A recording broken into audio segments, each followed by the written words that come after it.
Hi friends, இப்போ வந்து brownie ingredients பார்த்துடலாம். இப்போ நான் எடுத்துருக்கிற அந்த பவுலில் வந்து ஹாஃப் கப் டார்க் சாக்லேட், அப்புறம் இதில் வந்து 1/4 கப் பட்டர், அன்சால்டட் பட்டர் எடுத்துருக்கிறேன். இதை வந்து நல்லா மெல்ட் பண்ணிக்கிறேன் டபுள் பாயிலிங் மெத்தடில். 2 எக் எடுத்துருக்கிறேன். பவுடர் சுகர் எடுத்துருக்கிறேன் 1 கப்பு. அந்த கப்லேயே 1 கப் பவுடர் சுகர், 3/4 கப் வந்து மைதா ப்ளஸ் 1 ஸ்பூன் கொக்கோ பவுடர் எடுத்துருக்கிறேன். இது எல்லாமே எடுத்து வச்சுருக்குறோம். இப்போ வந்து அது மெல்ட் ஆகி அது வந்து சூடு ஆறணும், அதோடய ஊற்றிடக்கூடாது. முதல்ல 2 எக்கை வந்து நல்லா பீட் பண்ணிக்கிறணும். நுர பொங்குற அளவுக்கு கேக்குக்கு பீட் பண்ணுற மாதிரி பண்ணக்கூடாது.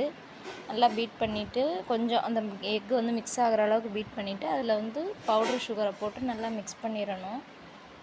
அதையும் நல்லா மிக்ஸ் பண்ணிவிட்டு கட்டி இல்லாமல் மிக்ஸ் பண்ணிவிட்டு மைதா ப்ளஸ் கொக்கோ பவுட்ரு தனியாக வச்சுருந்தோம் இல்லையா, அதையும் நம்ம போட்டு நல்லா வந்து ஒரு விஸ்கை வச்சு நல்லா மிக்ஸ் பண்ண போகிறோம்.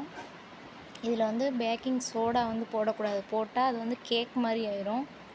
பேக்கிங் பவுட்ரு போடலாம், ஆனால் நான் பேக்கிங் பவுட்ருமே நான் போடல. ஃபஸ்ட் டைம் போட்டேன், கேக் மாதிரி தான் வந்துச்சு பேக்கிங் பவுட்ரு போட்டப்பையும். அதனால் இப்போ இது செகண்ட் டைம் பண்ணுறதுனால பேக்கிங் பவுட்ரு பேக்கிங் சோடா எதுவுமே இல்லாமல் அதை இது பண்ணி போட்டு இப்போ வந்து இந்த மெல்ட் பண்ணி வச்சுருந்த சாக்லேட்டையும் பட்டரையும் போட்டாச்சு.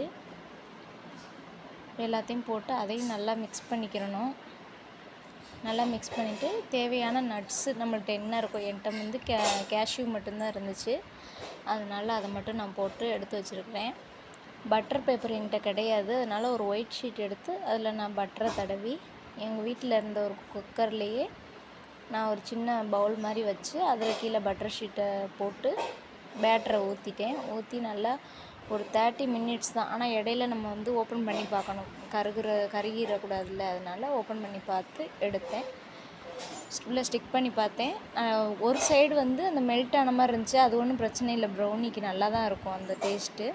இப்படி எடுத்தேன். இதில் 4 பீஸ் வந்துச்சு. ஆனால் டேஸ்ட்டாக தான் இருந்துச்சு. சாப்பிட்டு பார்த்தோம். பிள்ளைங்களுமே இது 2வது டைம் நான் செய்கிறது, நல்லா விரும்பி சாப்பிட்டாங்க எல்லாருமே. இந்த மாதிரியே செஞ்சு பாருங்கள். ஸ்டார்டிங் பிகினர்ஸுக்கு உண்மையாகவே நல்ல ஒரு யூஸ்ஃபுல்லான இதாக தான் இருக்கும்.